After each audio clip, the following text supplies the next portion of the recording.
Good afternoon, good people. Another edition of Double Innocence with your boy E-Dub here. Jalen Brunson signed, I believe, if I'm not mistaken, a $150 million contract to stay with the New York Knicks. It was an extension, yes, but apparently he left some money on the table. And his reasoning for leaving that money on the table was to allow and also to give the New York Knicks an opportunity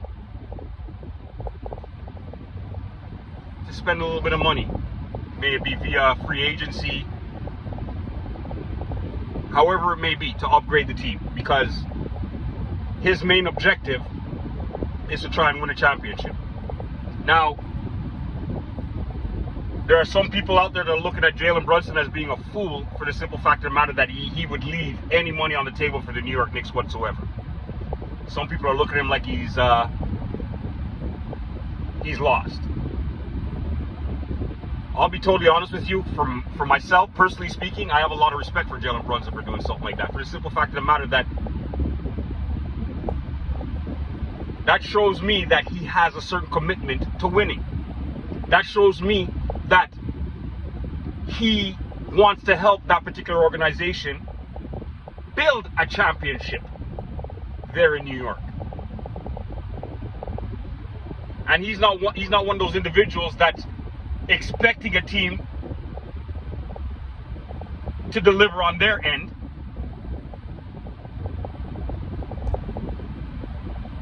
While he's trying to take every single dollar that the organization has to offer on his end.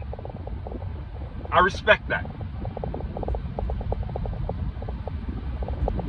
I'm just one of those kind of people that, hey, you know what? If I'm already in the millions as is,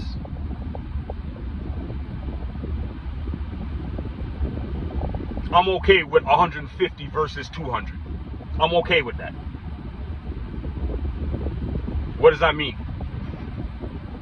I left 50 million on the table. I'm okay with that. Because I'm not looking at what I made on the table. I'm looking at what I'm going to be receiving in my own personal account. You want to say I could afford to talk like this because I've never been prone to that type of money. So to me, it wouldn't make that much of an ever mind.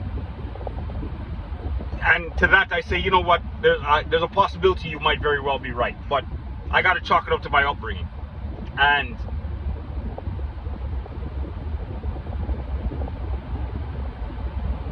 with 157 million, I could never tell anybody that I'm broke. With 157 million, I believe that I'd be able to get a lot of stuff accomplished and done. So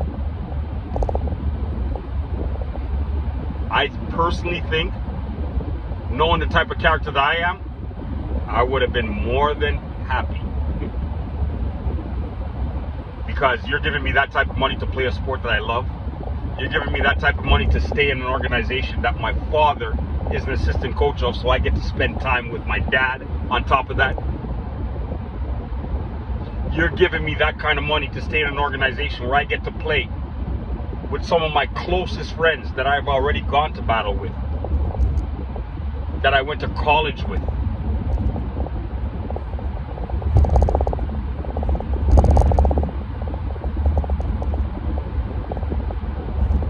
An organization that already had two of my ex-teammates from college on the team, and because I happen to be that important to the team, you went and picked up another one of my ex-players and brought him on the team. So now you've got four of us that played in college together, four of my closest friends.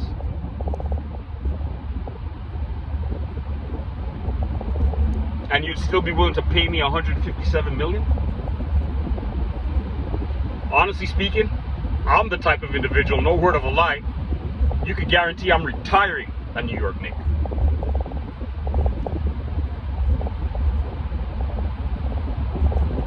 Why? Because off of that 154, for sure I'm going to make a small little investment that I'm going to have a little business on the back end that hopefully by the time I'm ready, not even by the time I'm ready to retire, but by the time I'm ready to renegotiate for another contract, that business will be where it's supposed to be, generating what it's supposed to be generating.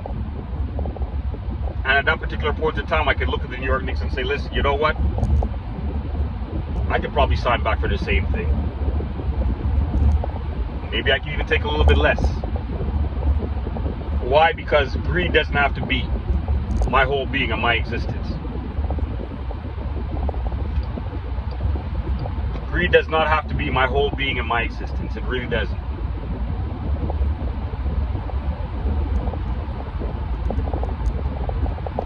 I'm an individual. As long as I'm making some kind of money, I'm good.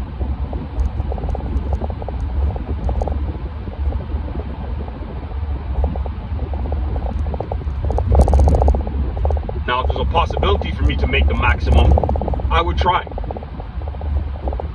I'd be a fool not to try. But if it's an organization that's dealt with me with respectfully,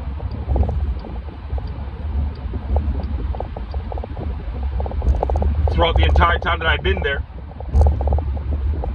and they were to look at me and say, yo, you know what, unfortunately this is all we really have, we wish that we could, and this, that, the other, I'd work with that organization. Why? Because I'm not on a park bench and I'm not on the street begging. I'm still making millions.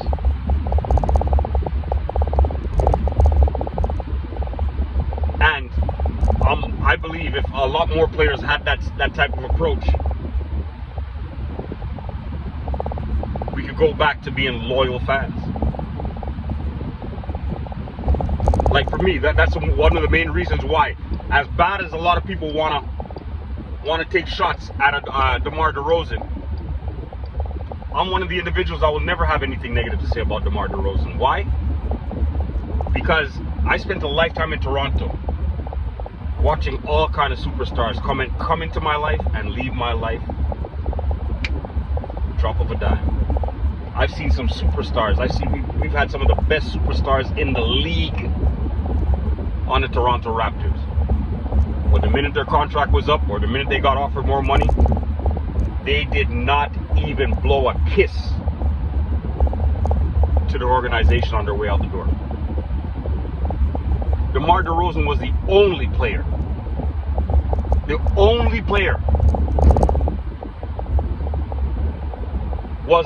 let me go back. DeMar DeRozan was the first player that when he was at the height of his career playing for the Toronto Raptors, and his contract was on the verge of coming up, where guaranteed he was going to be offered more money and Toronto would not have been able to keep him. He didn't even let it get to that. He signed a contract extension saying that he wants to stay in Toronto. He wants to win one in Toronto. That said volumes to me. That was the first superstar that wanted to stay with the organization. Didn't want to go no place else. That's why when I first heard about the trade, I wasn't happy. I was very, very upset about it. Winning a championship cured all of those wounds, I'll tell you that right now. But initially, I was not happy with my organization. I was not happy about that at all, because in my eyes, the way I looked at it is, you guys finally had a superstar that said that he wants to stay with the organization. The way he sounded, he would have been willing to retire a Toronto Raptor at that particular point in time. And you got rid of him for a rental.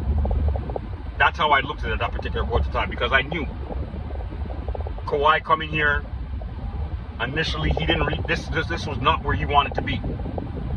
So the chances of us having an opportunity to re-sign him, I thought was absolute. There was no chance in hell that was going to happen.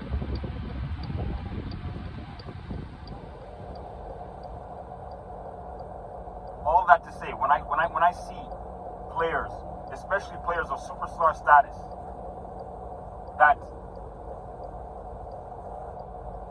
are willing to stay with an organization, those are the type of players that I tend to want to back. Why? Because loyalty goes a long way. And as a fan, guaranteed, anybody who knows me will let you know, there's not very many more loyal fans than myself. So if I can get a player to show me a little bit of that loyalty, you've got nothing but my backing and my support. Nothing.